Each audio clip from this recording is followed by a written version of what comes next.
Hoy tenemos a un cerebro excepcional, a un grande de la psicología cognitiva, porque es verdad que con esto de la COVID estamos rodeados de datos, de explicaciones científicas, de informaciones, pero no nos comportamos ni tomamos decisiones de manera racional. Estamos influenciados por nuestras creencias previas, por nuestros deseos, por nuestras emociones, y tanto a nivel individual como colectivo nos equivocamos. Tenemos sesgos cognitivos y sesgos sociales que están influidos por engaños de la percepción.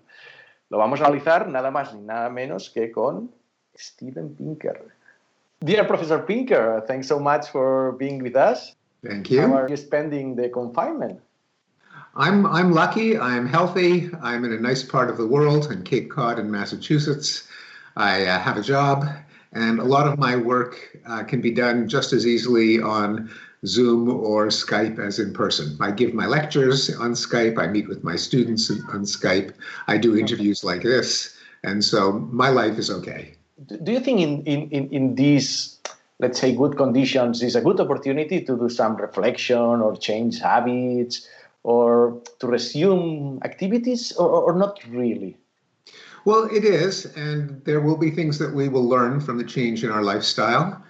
Many of us will see that some of our habits prior to the pandemic were unnecessary. Probably a lot of in-person meetings could have been avoided. Sometimes pixels and audio sound forms are enough. And once we realize how much can be accomplished by video conferencing, I think that the number of in-person meetings will go down, not to zero, because we're still animals. We still need to be in the same place. But not to the same extent. Just as email has taken over a lot of paper mail and internet news has taken over a lot of physical newspapers, there will be a change in the ratio. Also, I tend to think that we'll just have more of an appreciation for some of the risks facing us that have been pointed out by science that are hypothetical until they happen, and then they can be very real. In fact, I wanted to start with this. From the social cognition perspective, how is that we ignore the warnings of scientists? They've been telling us that this was possible, a pandemic like this, and not only politicians, but even science journalists like us, compared to issues like climate change, we didn't pay so much attention to that. Why our minds were not afraid of that? Well, with any uncertain risk, there's no mandatory course of action. We always have to make gambles. We know that when we leave the house, we could get killed in a car accident, but we still get into our cars. We can't reduce risks to zero. Sometimes the risks that scientists point out and technologists turn out not to be as dangerous as predicted, such as the Y2K bug 20 years ago, when there were predictions that planes would fall out of the sky and nuclear reactors would melt down because of a bug in programming for representing the year 2000. Now, there was some preparedness, but some countries didn't do any and they had no disasters. So we can't pay attention to every warning. Some are more plausible than others. Certainly, the risk of pandemics should have been taken seriously because disease is a fact of life. All organisms are vulnerable to disease. That's why we have immune systems. That's maybe why we have sex. That sexual reproduction is a mystery to biology, and one solution is by having offspring who are genetically different from us, any germs or pathogens that are adapted to our biochemistry have to start all over again with our children. Whereas if we were clones, then our children would be as vulnerable as we are. So disease is a fact of life. We should therefore be prepared at any time for pandemics. And pandemics grow exponentially. So what starts off as a small risk can zoom into a massive risk. And do you think we'll learn from this? I suspect we will, because there have been past threats that were that humanity dealt with too late, but did deal with them. For example, the United Nations was a reaction to the Second World War, and the countries realized that a world of violent competition would not benefit anyone, and that a community of nations and international law was one way to prevent world wars. And 75 years later, it has succeeded. Not completely, but we have not had a world war. And so I think it's unlikely we'll do nothing. Whether we'll do what we ought to do depends on leadership, depends on memory. Yeah, it's interesting what you're saying, but some measures depend on the behavior of people. And people, as you've said many times, all psychologists do, don't behave according to the information, the objective information that they receive, but some emotions, some flaws of the mind. How should we induce or nudge the behavior of people to behave better? Well, certainly we need statistical literacy as part of education from an early age, starting from elementary school. But the flaws in reasoning have to be something that we become aware of and that we try to circumvent. And as an educational objective, that would be, I think, perhaps the biggest objective after reading, writing, and calculation.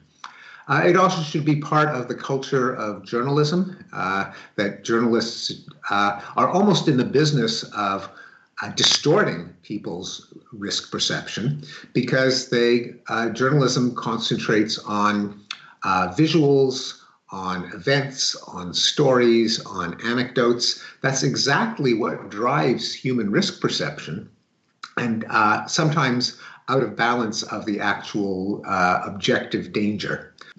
The far more Americans are murdered every day in fights in bars, in fights over parking spaces, in romantic jealousies, in drug deals, in gang warfare, than in the highly publicized rampage shootings. But it's the shootings that instill the most fear. They often lead to measures such as drills in elementary schools that terrorize children, but that don't make them any safer. So I think the culture of journalism has to be more risk aware and shape the coverage, or put the coverage in the context of what the real risks are. Because we know that the human brain reacts to images and anecdotes. Something that you can recall from memory makes that event seem more likely, more dangerous. Whereas it's often the little things that take place in the background with no news coverage that really determines objective risk. That's important. You won't remember, but I attended your classes in 2007, 2008 in Harvard, yes, when I was a night science journalism fellow. Now I see that you have a course on rationality. What are the flaws in the rational thinking that you see at the different levels in this COVID crisis? There are some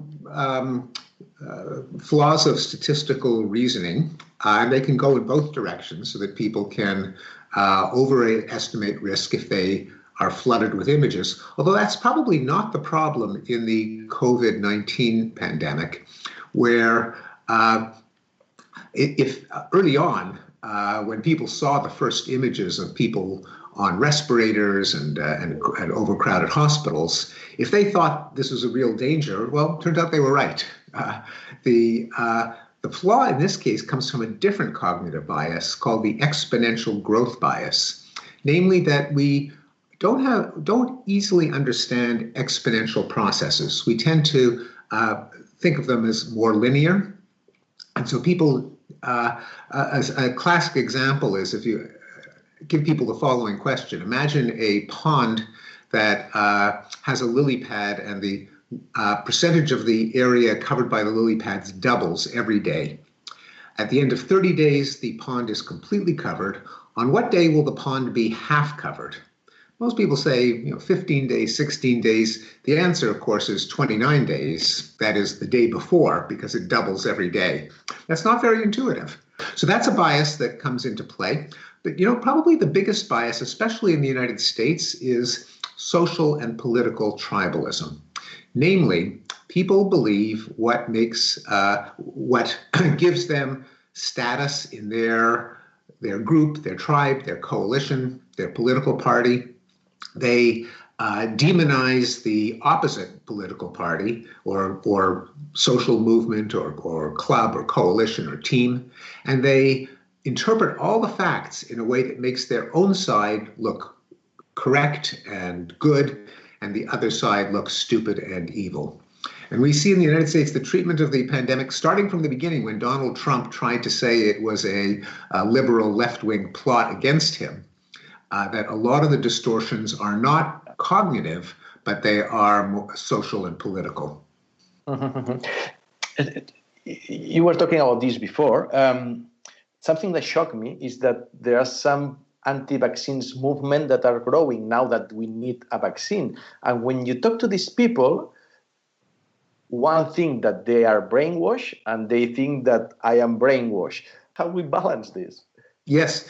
Well, it's true that a lot of denial of science and a lot of irrational beliefs don't really consist of people being ignorant or people being not thinking rationally, but it really comes to whether you, since none of us is an expert, very few of us are virologists or immunologists. I mean, you and me, I'll speak for myself.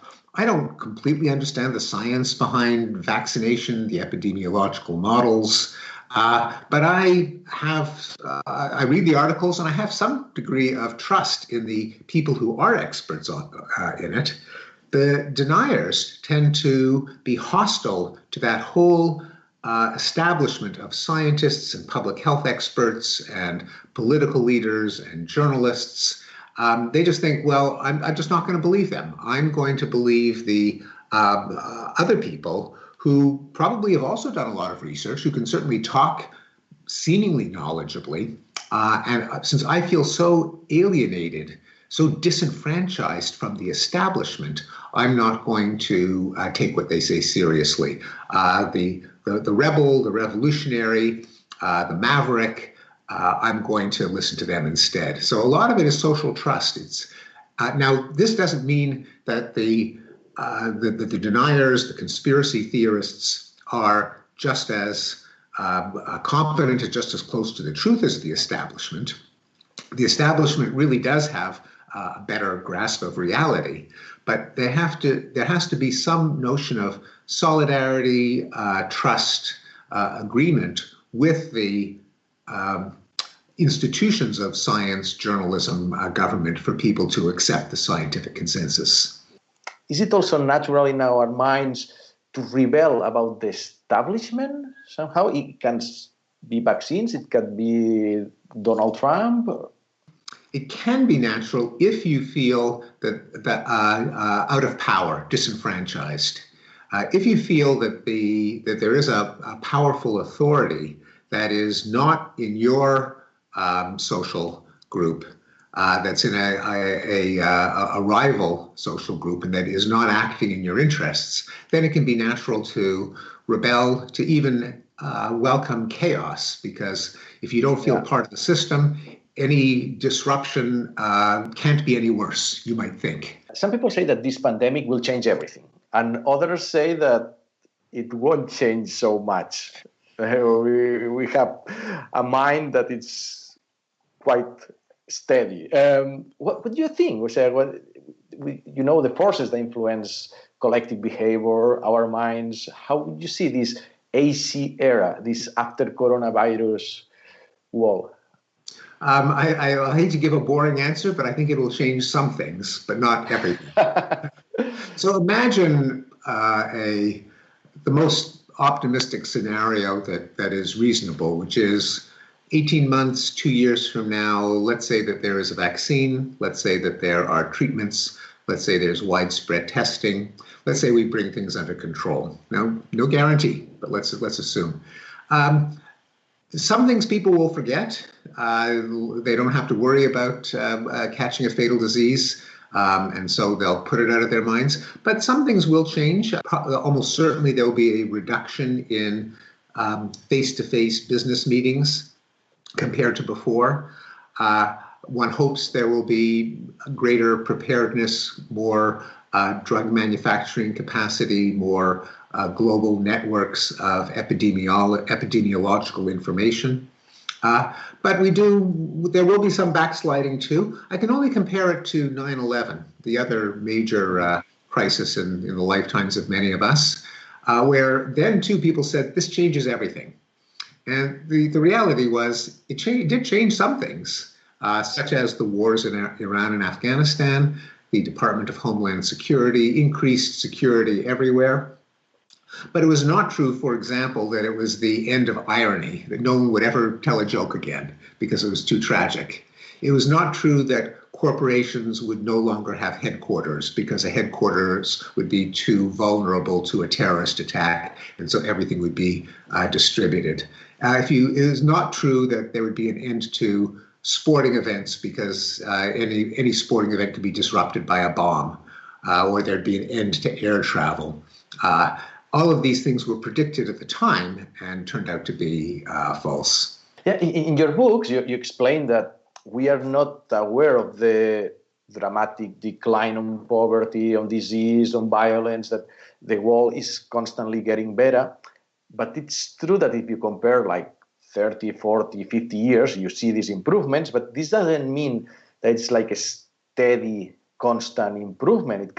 It can be ups and downs. So could this become, you seem to be optimistic about how the world is evolving, but maybe people don't expect a big crisis because they have this idea that every time we are getting better.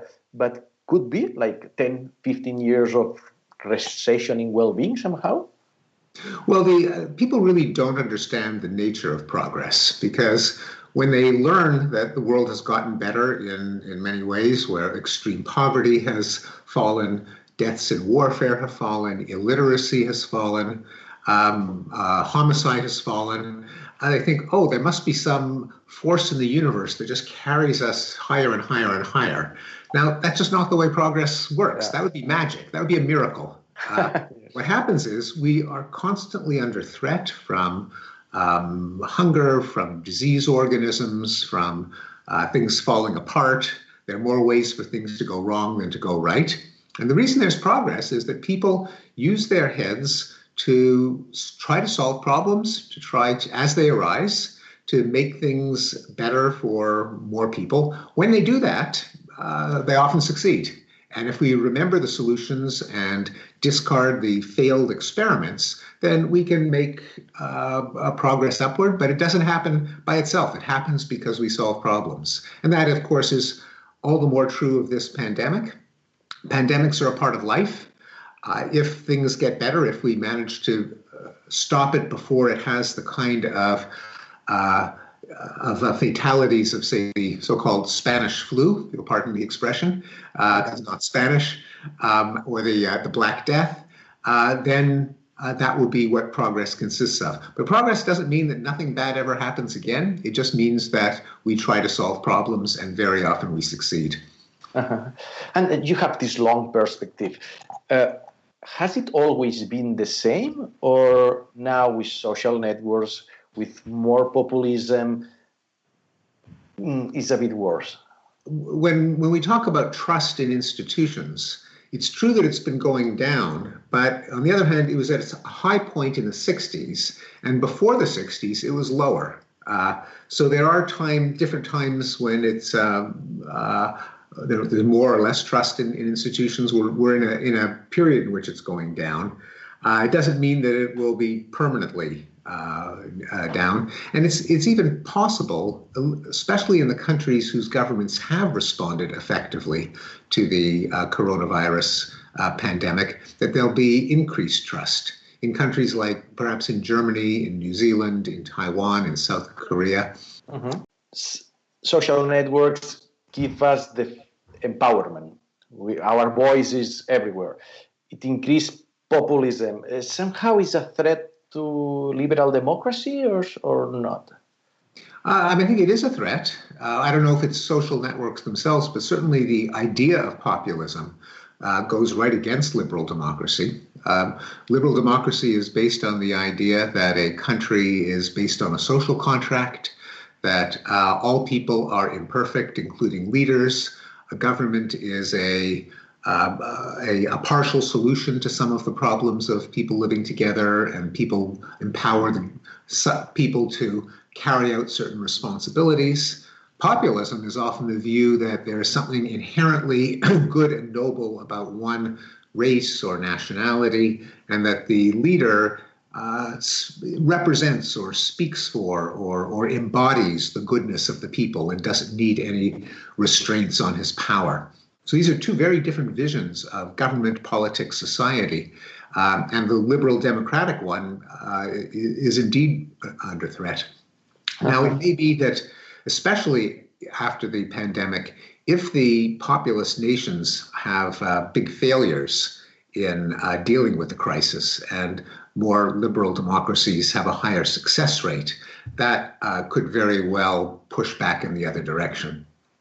Now that I'm talking to you, let me ask you, it's another field, but it's your field, cognitive psychology. Is there something new in the last few years about our understanding of how the mind works? Neuroscience has more tools. There's some brain-machine interfaces, but I mean, have you learned something relevant in the last 5-10 years? Well, I think there's a huge amount has been learned. For me, one of the greatest discoveries was just the extent to which our beliefs are determined by our status within a coalition. That, like a lot of psychologists and scientists, I used to think that people rejected science because they were ignorant of science, that we need more science programming, we need more scientists explaining their material. But I realized that more and more that it's really what comes first is our the goodness, the glory of our social group. And when you think about it, it's not completely irrational, because unless you're a president or a major business leader, very few of us have any power to change things. And so our opinion on global warming, on evolution, on the cause of the pandemic, really individually doesn't hurt us because we have no power. So we can believe anything we want and our lives will be the same. Of course, when you have an entire democracy believing in something that's false, that can cause a collective problem. But at the level of the individual, there's very little cost for incorrect beliefs that don't affect your own life day to day. And so there's a funny slippage in incentives between being right and having a successful social life. Are false news or fake news a lost battle somehow? I don't think it's a lost battle, but it is a constant threat, and it always has been. There have always been conspiracy theories. There's always been actually sometimes quite disastrous decisions that came about through false beliefs. Most recently, the invasion of Iraq from the rumors that Saddam Hussein was developing nuclear weapons. The decision to escalate the war in Vietnam was based on what we could now call fake news. Partly there's a natural tendency in the human brain to believe in myths and narratives that make your own coalition look noble and good and right, and that blame problems on enemy coalitions. And a lot of our beliefs traditionally came from myths and narratives and hero stories, always that have an origin of our own nation and society as this wonderful, glorious hero. The idea that your beliefs should not be based on comfortable and exciting myths and good stories, but only on fact. That's not a common human belief. We insist on facts when it comes to our day-to-day lives. Is there enough food in the refrigerator? Will my car work? There we want reality. But outside our everyday experience, when it comes to history, when it comes to other parts of the world, when it comes to the laws of nature, we tend to prefer a good story over the best reality. The idea that reality matters everywhere for every question, even if it doesn't personally affect you, is a lesson that we have to keep insisting on, and it is not natural. But it seems that with this coronavirus crisis, maybe it seems only to us, that people are paying more attention to science, that are waiting for a solution from science, not from religion. Yes. Do you think this is here to stay, that it will change a bit the perception of science, or is too optimistic? I think it will help, yes. Now, even though you're absolutely right that that there is an enormous amount of trust in the science now, the news coverage, because the journalists will always go to the rare, the unusual, will make it seem like half the population is rejecting science. But I think you're right that we are seeing remarkable agreement with science in most countries. Whether that will stay, again, I think my answer will be somewhat, but not completely. It'll push in one direction, but some people will always be mistrustful of the establishment, even if the percentages change. Mm-hmm. Thank you very much again for talking to us. It's been a pleasure. Well, good luck with everything. Thank you very much. Thanks for having me. Much. Thank you. Bye. Bye.